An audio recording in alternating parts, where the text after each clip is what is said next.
Hi friends, ఇవాళ వీడియోలో ఏంటంటే మనం ఏసీ జనరల్గా ఎలా మనం కంప్లైంట్ని చూడాలి, ఎలా ఐడెంటిఫై చేయాలి ప్రాబ్లమ్ని, ఆ ప్రాబ్లం ఎలా మనం ఐడెంటిఫై చేస్తే దాన్ని ఎలా క్లియర్ చేయాలనేది ఇవాళ మీకు ఈ వీడియోలో ఎక్స్ప్లెయిన్ చేస్తాను అనమాట. ఈ వీడియో కనుక మీకు నచ్చితే లైక్ చేయండి, సబ్స్క్రైబ్ చేసుకోండి, కామెంట్ చేయండి ఫ్రెండ్స్. ముందుకంటే మనం ఏసీ చూసినప్పుడు అందులో ఏ ఎర్రర్ కోడ్ వస్తుందో లేదనేది మనం ఫస్ట్ ఐడెంటిఫై చేయాలన్నమాట. సపోజ్గా ఒకవేళ ఎర్రర్ కోడ్ అనేది F6 E6 కానీ లేకపోతే H0 కానీ ఏదో సంథింగ్ ఏ ఎర్రర్ కోడ్ వచ్చినా సరే మనం ఎలా ఐడెంటిఫై చేయాలనేది ముందుగా మనం వోల్టేజ్ అనేది చెక్ చేసుకోవాలన్నమాట. అది ఏంటంటే మనకి మనం ఏసీ ప్లగ్ ఉంటుంది కదా, 16 amps స్టాప్ కానీ లేకపోతే డైరెక్టర్ MCB కానీ అక్కడికి మనకి ఎంత పవర్ వస్తుంది అనేది చెక్ చేసుకోవాలి. తర్వాత ఇంకొకటి ఏంటంటే ఏసీ రన్ అవుతుందా అంటే లోన యూనిట్ అనేది రన్ అవుతుందా రన్ అవ్వట్లేదు అనేది మనం చెక్ చేయాలన్నమాట. అలాగే ఒకవేళ రన్ అవుతుందంటే దాంట్లోన అంటే కూలింగ్ రావట్లేదా, ఏ ఎర్రర్ వస్తుందో ఫస్ట్ చెక్ చేయాలి. అంటే ఫస్ట్ మనం దాని తాలూకు మదర్ బోర్డ్ అనేది సైడ్కి తీసి దాంట్లోన స్టెప్ బై స్టెప్ అనేది ఫ్యాన్ మోటార్ జాకులు ఉంటాయి, సెన్సార్ జాకులు ఉంటాయి, మళ్ళా అవుట్డోర్ కనెక్షన్ ఉంటుంది కదా. ఇలాంటి టైంలోన మనం ఏం చేయాలంటే దానికి ఫస్ట్ అది తిరగట్లేదు అంటే సపోజ్గా తిరగట్లేదు అనుకోండి, ఇండోర్ అస్సలు తిరగట్లేదు, అలాగే ఆగిపోయింది, అస్సలు మనకి ఏంటంటే ప్రాబ్లం అనేది తెలియట్లేదు అనుకోండి, అంటే బ్లోయర్ తిరగట్లేదు కాబట్టి ప్రాబ్లం తెలియట్లేదు కదా. అలాంటి టైంలో మీరు ఏం చేస్తారంటే ఫస్ట్ బ్లోయర్ జాక్ అనేది అంటే మోటార్కి ఉంటుంది కదా జాక్, ఆ సింగిల్ జాక్ ఒక్కొక్కసారి వస్తుంది, డబుల్ జాక్ కూడా వస్తుంది అనమాట. ఇలాంటి టైంలోనే మీరు 2 జాకులు అంటే సింగిల్ జాక్ ఉంటే సింగిల్ జాక్, డబుల్ జాక్ ఉంటే డబుల్ జాక్ తీసి దానికి ఎంత వోల్టేజ్ వస్తుంది అంటే PCPలోకి ఎంత వోల్టేజ్ వస్తుంది అనేది ఫస్ట్ చెక్ చేసుకోండి. ఎందుకంటే అది DC ఫ్యాన్ మోటార్ అయితే DCలో చెక్ చేయండి.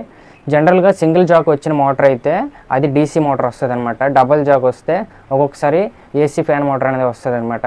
అంటే ఓల్డ్ మోడల్కి అయితే డబుల్ జాక్ అనేది వస్తుంది, న్యూ మోడల్ లేటెస్ట్ మోడల్ అయితే సింగిల్ జాక్ అనేది అంటే DC మోటార్లు అనేవి వస్తున్నాయి. DC మోటార్ వచ్చినప్పుడు మనం ఏం చేయాలంటే ఆ DC మోటార్ కంటిన్యూటీ అనేది చెక్ చేయాలి. మోటార్ ఎలా ఉందో కంటిన్యూటీ బాగానే వస్తుందా లేదనేది చెక్ చేసుకోవాలి.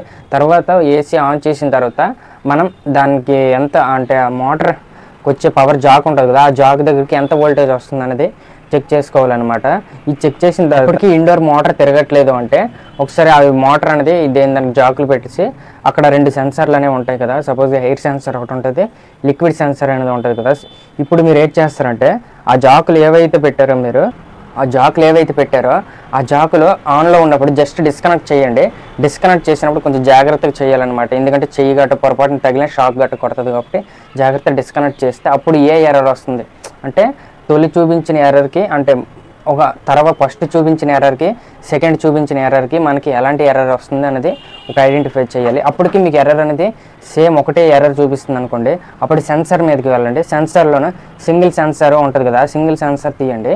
రన్నింగ్లో ఉన్నప్పుడు అదే పవర్ వచ్చినప్పుడు సింగిల్ సెన్సార్ తీసినప్పుడు అది ఎలా పనిచేస్తుందా అంటే వేరే ఎర్రర్ వస్తుందా లేకపోతే సింగిల్ అదే ఎర్రర్ మీద ఉందా, లేకపోతే ఇంకొక సెన్సార్ తీయండి, అదే ఎర్రర్ వస్తుందా వేరే ఎర్రర్ రావట్లేదు అనేది చూడండి ఫ్రెండ్స్. ఎందుకంటే ఇది ఇన్వర్టర్ అయినా నాన్ ఇన్వర్టర్ అయినా ఒకేలాగా ఐడెంటిఫై అనేది చేయొచ్చు. మీకు అది అర్థం అవ్వకపోతే అంటే అప్పటికి మీకు ఏసీ అనేది రన్ అయినా రన్ అవ్వకపోయినా అప్పుడు మీరు ఏం చేస్తారంటే మళ్ళీ యాజ్ ఇట్ ఈజ్గా పవర్ కనెక్షన్ అనేది అదే అవుట్డోర్ కనెక్షన్ అనేది దానికి ఎలా ఉండేది అలాగా ఫిక్స్ చేసేయండి. అంటే దానికి ఒక కనెక్ట్ వస్తుంది కదా అవుట్డోర్ పవర్ కనెక్షన్ పెట్టడానికి, అవి కనెక్ట్ చేసి తర్వాత మీరు ఏం చేస్తారంటే అవుట్డోర్లోనికి వెళ్ళండి.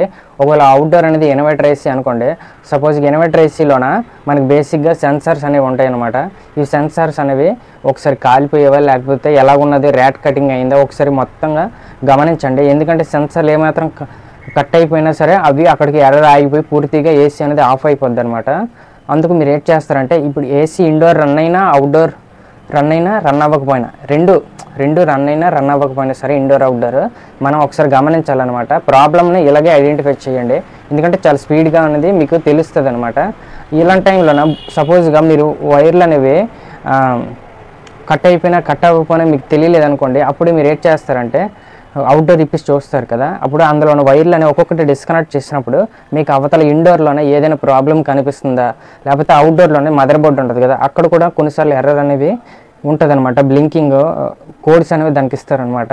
అప్పుడు మీరు డిస్కనెక్ట్ చేసినప్పుడు అవతల మనకి ఆ బ్లింకింగ్ అనేది ఏదైనా మార్పు అనేది వస్తుందా లేదనేది ఒకసారి ఐడెంటిఫై చేయండి ఫ్రెండ్స్.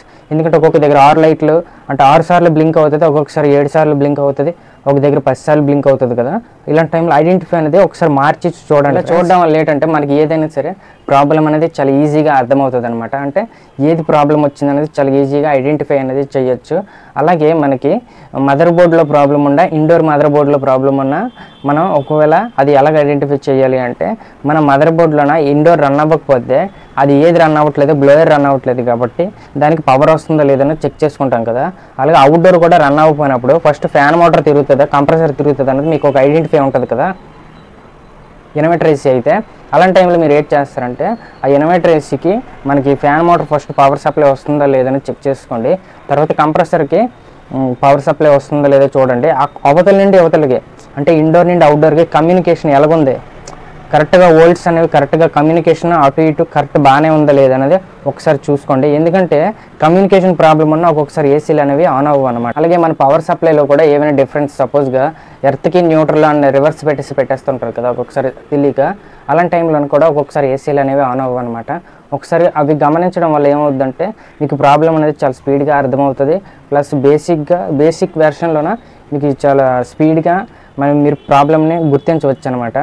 దానివల్ల మీరు ఏం చేస్తారంటే ఈజీగా బోర్డు ప్రాబ్లమా, ఫ్యాన్ మోటార్ ప్రాబ్లమా, అవుట్డోర్లోన సర్క్యూట్ బోర్డు ప్రాబ్లమా ఏంటనేది తెలుస్తుంది. ఏంటంటే మనం అన్నీ చెక్ చేసినా సరే ఆ ఏసీ అనేది సేమ్ ప్రాబ్లం ఉంది అనుకుంటే అలాంటి టైంలో ఏం చేస్తారంటే, ఇండోర్ బోర్డు అవుట్డోర్లో ఉంటే బోర్డు, అవుట్డోర్లో లేదనుకుంటే ఒకవేళ ఇండోర్ బోర్డు, ఫ్యాన్ మోటార్, సెన్సార్లు ఇవన్నీ మనం ఎవరి దగ్గర అంటే సర్క్యూట్ బోర్డులు అనేవి చేస్తారు కదా, వాళ్ళ దగ్గర తీసుకెళ్ళి మనం రిపేర్ చేయించుకోవాలన్నమాట.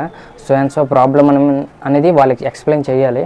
ఇలా చేయడం వల్ల వాళ్ళకి ఈజీగా ఐడెంటిఫై అయ్యి అక్కడ ఏ ఏరియాలో ప్రాబ్లం ఉందనేది చాలా ఈజీగా గుర్తుపడతారనమాట. అందుకు మీరు ఏం చేయాలంటే స్టెప్ బై స్టెప్ మీరు ఫస్ట్ మీ వంతు అనేది ప్రయత్నం అనేది చేయాలన్నమాట. ఏది ప్రాబ్లం ఉందో అనేది ఫస్ట్ ఐడెంటిఫై చేయాలంటే దానికి మీరు ఆపోజిట్ అనేది చేయాలి. అంటే ఫ్యాన్ మోటార్ ప్రాబ్లం ఉందా లేదనేది సెన్సార్ తీస్తే సెన్సార్ ఎర్రర్ వస్తుందా లేదనేది మీకు తెలుస్తుంది అనమాట. సపోజ్కి సెన్సార్ ఎర్రర్ రావట్లేదు, సెన్సార్ తీసిన అంటే సెన్సార్ తాలూకు పవర్ అనేది రావట్లేదు అని అర్థం. అప్పుడు సెన్సార్ అక్కడ బోర్డులో ప్రాబ్లం ఉన్నా, సెన్సార్ ప్రాబ్లం ఉన్నా వెంటనే మార్చేస్తారనమాట.